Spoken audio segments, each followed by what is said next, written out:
Bismillahirrahmanirrahim. Assalamualaikum warahmatullahi wabarakatuh. Alhamdulillahirabbil alamin. Hari ini kita akan belajar tentang IPS ya. Nah, sebelum kita mulai, kita berdoa terlebih dahulu. Rabbi zidni ilman warzuqni fahman. Baik, anak-anak yang sholihah, hari ini kita akan membahas tentang syarat terjadinya bunyi ya. Nah, syarat terjadinya bunyi. Oke, apa aja yang akan kita bahas? Pertama kan tadi syarat terjadinya bunyi ya. Adapun syarat terjadinya bunyi, yang pertama adalah ada sumber bunyi. Nah, ini yang kalian lihat ini adalah syarat terjadinya bunyi. Yang pertama sumber bunyi. Yang kedua energi gerak. Yang ketiga zat perantara gitu ya. Oke, kita lanjut. Nah, pita suara manusia itu adalah contoh sumber bunyi. Nah, tadi kan syarat terjadinya bunyi yang pertama adalah adanya sumber bunyi ya. Adanya sumber bunyi. Sumber bunyi ini contohnya tadi nih ya, pita suara manusia. Kita bisa mengeluarkan suara karena terdapat pita suara. Pita suara itu bergetar ketika kita mengeluarkan suara ya. Nah, itu udara dalam bergetar, menggetarkan pita suara sehingga keluarlah suara kita. Jadi suara manusia itu berasal dari getaran pita suara. Oke, itu ya contoh sumber bunyi yang pertama adalah pita suara manusia.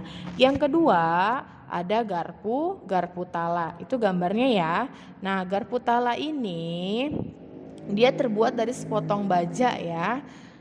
Untuk apa Bu? Garpu tala ini bisa mengeluarkan bunyi juga. Dan dia juga bisa digunakan untuk menala ya. Untuk menala apa? Menala alat musik. Contohnya adalah misalkan gitar gitu ya. Nah, walaupun kalian kalau melihat gitar itu hanya dipetik pakai tangan bisa ya. Jadi manfaat garpu tala selain dia bisa mengeluarkan bunyi ketika kita getarkan ya. Itu bisa mengeluarkan bunyi, tapi dia juga bisa untuk dimanfaatkan sebagai untuk menala alat musik gitu ya. Kita ketahui kita tidak boleh memakai alat musik ya, tidak boleh bermain alat musik, nggak apa-apa. Nah, sekarang kita ini tujuannya adalah untuk apa? Untuk mengetahui ya tentang apa syarat terjadinya bunyi gitu ya. Oke, kita lanjut. Tadi udah ya garpu tala contohnya. Lalu yang ketiga ada apa tuh? Nah, ini gambar-gambar apa Bu? Betul. Ini adalah yang ketiga, contoh sumber bunyi yang ketiga adalah alat musik. Alat musik ya. Jadi tadi yang pertama pita suara manusia, yang kedua garpu tala, dan yang ketiga adalah alat musik.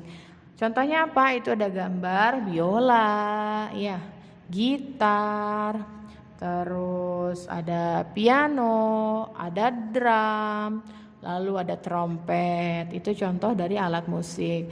Alat musik bisa mengeluarkan suara kan? Iya, maka dari itu dia juga contoh sumber bunyi. Jadi ketika nanti ada soal, sebutkan contoh sumber bunyi. Jangan kalian sebutkan jenis-jenis alat musik aja ya. Misalkan kalian sebutkan piano, lalu gitar, lalu trompet. Itu nilainya agak kurang ya. Kalau untuk lengkapnya, secara lengkapnya, kalau ada soal, sebutkan contoh sumber bunyi. Jawabannya apa? Pita suara manusia, garpu tala, dan alat musik gitu ya. Itu tadi syarat terjadinya bunyi. Kalau gitu Bu, saya mau nanya Bu, apa sih sumber bunyi? Oke, sumber bunyi pengertiannya adalah apa? Benda yang bergetar dan menghasilkan bunyi. Contohnya tadi kan ya, pita suara manusia, kita bersuara. Bergetarkan pita suaranya, nah baru menghasilkan bunyi. Itu sumber bunyi. Berarti pengertian sumber bunyi adalah benda yang bergetar dan menghasilkan bunyi. Seperti itu ya, itu pengertian sumber bunyi. Kalau ada soal apa yang dimaksud dengan sumber bunyi, jangan bingung lagi. Apa tadi? Benda yang bergetar dan menghasilkan bunyi. Contohnya apa? Tadi pita suara manusia, drum, alat musik maksudnya gitu ya, garpu tala, seperti itu. Oke, kita lanjutkan. Bunyi ini bisa merambat melalui zat perantara, ya. Bunyi dapat merambat melalui zat perantara. Contohnya apa, Bu? Nah, contohnya adalah misalkan kita bisa mendengar suara orang.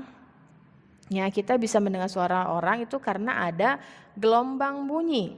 Gelombang bunyi yang dapat didengar karena merambat melalui zat perantara. Artinya ketika kita mengeluarkan suara, nah itu udara berjalan menyampaikan kepada telinga kita, itu gelombang bunyi. Gitu ya. Oke. Tadi kita ulang. Gelombang bunyi dapat merambat melalui apa? Zat perantara atau media ya.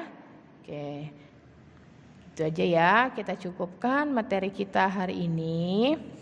Kita tutup dengan doa kafaratul majlis. Subhanaka Allahumma wa bihamdika asyhadu an la ilaha illa anta astaghfiruka wa atubu ilaik.